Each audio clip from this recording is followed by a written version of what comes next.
আমার সাথে ঘটে যাওয়া একটি ঘটনা আপনাদের সাথে শেয়ার করব। হ্যালো এভরিওয়ান, আসসালামু আলাইকুম। আমি যেদিন খুলনা থেকে ঢাকার উদ্দেশ্যে রওনা দেই, তো ঢাকায় গাড়িটা থামায়, মানে বাসটা থামায়। থামানোর পরে আবদুল্লাপুর আমরা নেমে যাই।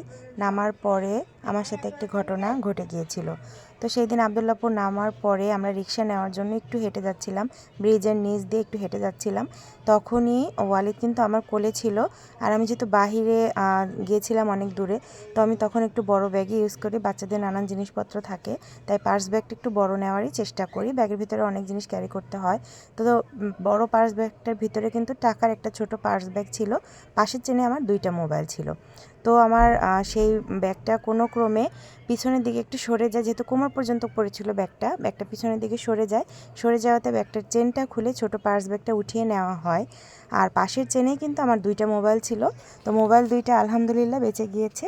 পাশের চেন থেকে ছোট পার্সটা উঠিয়ে নিয়ে গিয়েছিল।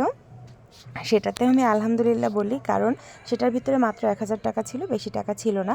যদি কোনো ক্রমে যদি পার্সের ব্যাগটা না নিয়ে যদি মোবাইলের চেনটা খুলে যদি মোবাইল 2টা নিয়ে নিত, তাহলে কী অবস্থা হতো সেটাই ভাবতেছি।